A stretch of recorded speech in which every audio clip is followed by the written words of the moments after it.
En octobre 2022, en République dominicaine, sur une plage isolée, un petit groupe de plongeurs et de techniciens prépare une plongée qui doit entrer dans l'histoire. Parmi eux, une jeune femme attire tous les regards, Audrey Mestre, qui a 28 ans et qui est une Française, apnésiste, l'une des meilleures au monde. Elle n'a qu'un seul objectif ce jour-là, descendre à 161 mètres de profondeur, en apnée, sans bouteille et remonter vivante. Ce serait un record mondial, une performance hors du commun. L'ambiance est étrange. D'un côté, il y a l'excitation, les caméras, l'attente d'un exploit. De l'autre, un silence lourd. Parce que tout le monde sait qu'Audrey va tenter et est au bord de l'impossible. À cette profondeur, l'être humain ne devrait même pas survivre. Les poumons se compressent à la taille d'une balle de tennis. Le cœur ralentit, le sang se concentre dans le cerveau. À plus de 150 mètres, il n'y a plus de lumière, plus de couleur, seulement une obscurité écrasante. Audrey, pourtant, est calme. Elle s'est entraînée des années pour ça. Elle est née à Paris, mais a grandi près de la mer. Elle a toujours eu ce lien particulier avec l'eau, ce sentiment de liberté quand elle plonge. Avec son ami, Francisco, qui est une légende controversée de l'apnée, elle a fait de cette passion une obsession. Ensemble, ils ont conçu ce projet fou, descendre à une profondeur jamais atteinte pour une femme. Les journalistes sont là, les photographes aussi. On a annoncé l'exploit de la presse. C'est censé être une journée historique, mais dans le regard de certains membres de l'équipe, on sent une inquiétude. La logistique n'est pas parfaite. Certains détails ne sont pas clairs. Pourtant, personne n'ose vraiment dire stop. La machine est lancée. Audrey s'avance vers la mer, déterminée, prête à entrer dans l'histoire. Un câble vertical a été installé depuis la surface jusqu'au fond, à 171 mètres. Sur ce câble coulisse une lourde luge métallique, un engin rudimentaire qui doit emmener Audrey vers le fond à une vitesse vertigineuse. En apnée, nos limites. C'est comme ça. On descend en étant tiré par une luge, puis on remonte grâce à un ballon gonflé d'air. Simple en apparence, mais chaque détail doit fonctionner parfaitement. À cette profondeur, aucune erreur n'est pas pardonnée. Audrey prend une dernière inspiration. Une inspiration immense, qui doit remplir ses poumons d'oxygène pour toute la plongée. Puis, elle s'allonge sur la luge. Le signal est donné. Le câble tremble et soudain, la luge file vers les profondeurs. Elle disparaît sous les yeux des plongeurs restés à la surface. Le chrono démarre. En quelques secondes, Audrey passe les 50 mètres, puis les 100. Les premiers mètres défilent à une vitesse impressionnante. Son corps s'alourdit, ses poumons se compriment, mais son esprit est entraîné pour rester calme. Les images montrent la luge glissant sur le bleu sombre, avalée par l'océan. Le silence est total, seulement troublé par le bruit sourd de l'eau qui siffle contre la luge. À la surface, l'équipe suit la descente grâce aux instruments. Les regards sont fixés sur le cadran, le souffle suspendu. Ils savent que dans moins de 2 minutes, Audrey sera à la profondeur la plus extrême jamais atteinte par une femme. Là où les personnes ne sont pas censées vivre. Tout repose sur un système fragile. Un ballon, un câble et quelques plongeurs prêts à intervenir. Le chrono indique qu'Audrey approche les 171 mètres. Le monde retient son souffle. La suite va décider si ce jour restera comme un triomphe ou comme une tragédie. La luge ralentit enfin et s'arrête brutalement au point le plus bas, 171 mètres sous la surface. Un chiffre inimaginable que la plupart des humains, mais qui ne dure qu'un instant pour Audrey. À cette profondeur, il n'y a plus de bleu, seulement du noir, total et oppressant.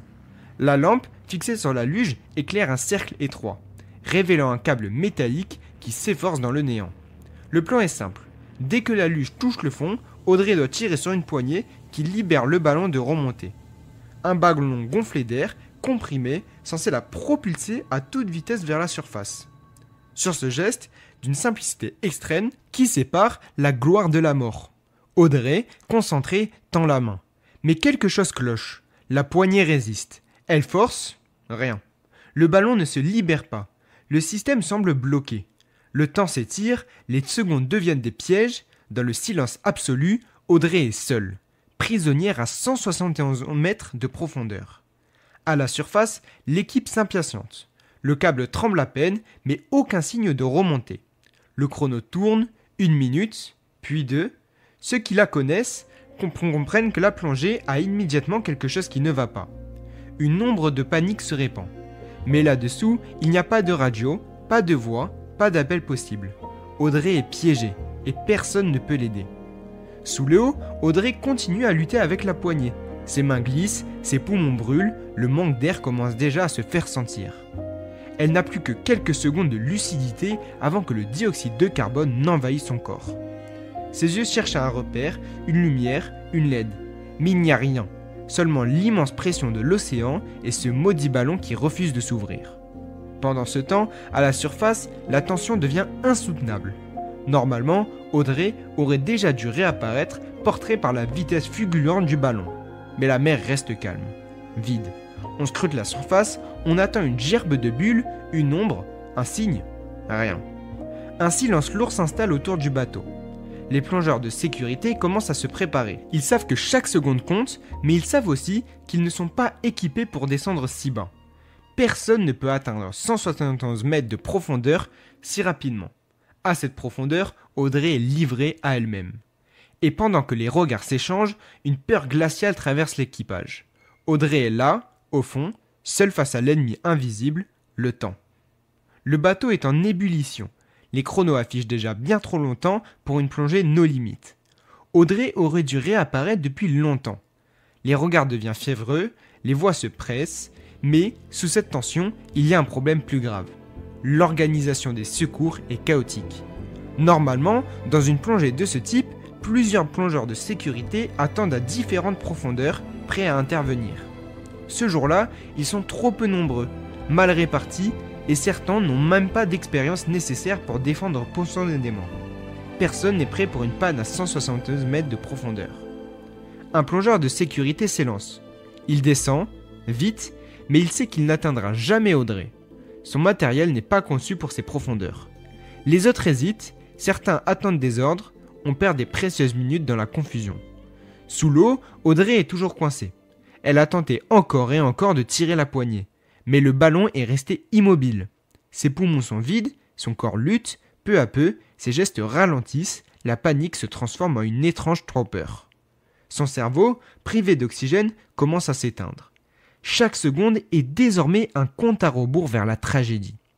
Enfin, après de longues minutes, un plongeur parvient à rejoindre Audrey. Mais il est déjà trop tard. Elle est inerte, son corps flottant à côté de la luge, ses yeux grands ouverts dans le vide. Le ballon, lui, n'a jamais été déclenché. Avec des gestes précipités, le plongeur tente de la ramener. Il s'accroche à elle, la hisse, mais la remontée est lente, laborieuse.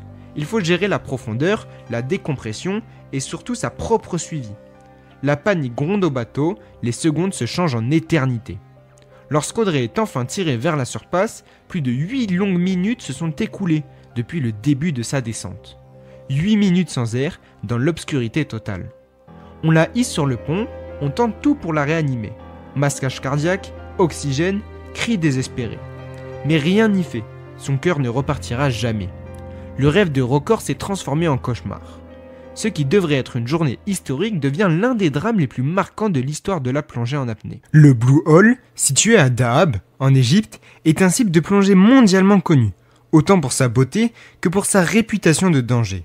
Les plongeurs qui s'y rendent parlent d'un trou béant creusé dans la barrière corallienne avec une couleur d'un bleu profond qui hypnotise. En surface, il ressemble à une simple ouverture dans la mer Rouge. Mais dès que l'on s'approche du bord et que l'on regarde vers le bas, on comprend que c'est un gouffre qui s'enfonce dans les entrailles de la Terre, atteignant plus de 100 mètres de profondeur. Il est à la fois fascinant et terrifiant, comme si la mer elle-même avait voulu créer un piège. Depuis des années, on l'appelle le cimetière des plongeurs, parce que plus de 200 personnes y ont perdu la vie. Et parmi ces victimes, une histoire s'est démarquée, car elle a été filmée du début à la fin, celle de Yuri Lipskitsky. Yuri n'avait que 22 ans lorsqu'il est venu en Égypte. Né en Russie, passionné de plongée, il avait déjà de l'expérience. Il était instructeur, il connaissait les bases, il avait de l'expérience. Comme beaucoup de jeunes plongeurs, il voulait repousser les limites, aller là où peu de personnes avaient osé descendre. Il voulait filmer le Blue Hole de l'intérieur, montrer l'arche qui se trouve à 55 mètres et qui mène vers la pleine mer. Mais il voulait aussi descendre encore plus bas, pour capturer des images uniques. Pour cela, il avait fixé une caméra sur son casque afin de garder une trace de son expédition. Ce qu'il ignorait, c'est que cette caméra devenait néanmoins les derniers témoins de sa minute de vie. Le 8 avril 2000, la mer est calme, le ciel dégagé. Rien ne laisse présager la tragédie qui va se produire. Yuri s'équipe de son maternel, combinaison, gilet stabilisateur, bouteille. Mais il fait une erreur capitale. Il ajoute trop de poids à sa ceinture. Peut-être pour descendre plus vite, peut-être par l'habitude, mais ce choix va être fatal. Ses amis le voient s'immerger. Au début, tout semble normal. La caméra enregistre l'eau turquoise, la lumière du soleil qui se faufile à travers les vagues. Mais à mesure qu'il s'enfonce, la luminosité diminue. À 20 mètres, on distingue encore le bleu clair. À 40 mètres, tout devient sombre. Et à partir de là, chaque détail va compter. Ce que montre la caméra est glaçant. Yuri descend trop rapidement. Ses mouvements sont désordonnés, il bat des bras comme pour ralentir. Mais son lestage l'entraîne vers le fond. On entend sa respiration devenir plus forte, plus saccadée. Il tente de gonfler son gilet, mais rien n'y fait. Et puis, un autre danger s'installe. La narcose à l'azote. Les plongeurs appellent ça l'ivresse des profondeurs. C'est comme si le cerveau se noyait dans un brouillard. On perd la notion du temps, on se sent euphorique ou désorienté. Dans le cas de Yuri, la narcose le plonge dans une confusion totale. Son regard est vide, ses gestes imprécis, il ne comprend plus où il est, ni ce qu'il doit faire. Et pourtant, il continue à descendre. À 55 mètres, il atteint l'arche. C'est l'endroit qu'il voulait filmer, mais il ne le traverse pas. Il ne s'arrête pas. Au contraire, il glisse encore plus bas. Son corps ne répond plus correctement. Les secondes passent, son air diminue. À 70 mètres, puis 80 mètres, il agite les bras dans un effort désespéré. On dirait qu'il essaye de remonter, mais il n'y parvient pas. La caméra tremble, son souffle est bruyant, irrégulier. Et puis le sable apparaît soudain. Il est au fond, à plus de 90 mètres. Les images qui suivent sont insoutenables. Yuri est assis dans le sable, son cœur vacille, il essaye de se lever, tombe à nouveau. Ses yeux fixent parfois l'objectif, comme s'il voulait appeler à l'aide. Mais personne n'est là. Ses bulles s'espacent, son souffle devient haletant. Il tente encore de se redresser, mais il retombe lourdement.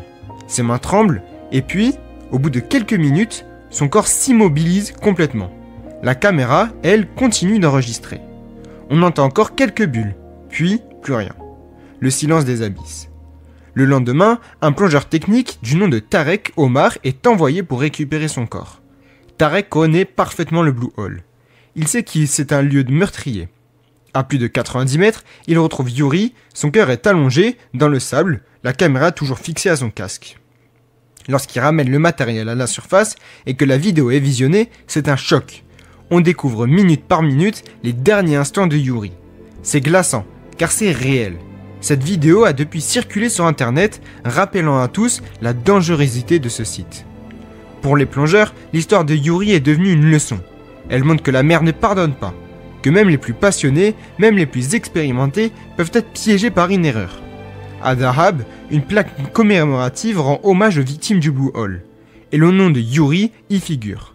Son histoire continue d'être racontée, non pas pour effrayer, mais pour rappeler l'importance de la prudence.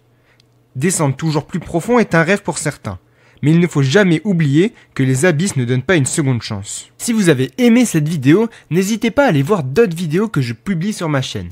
J'en publie environ une par jour, ce qui vous fait un bon nombre d'histoires à regarder. La faille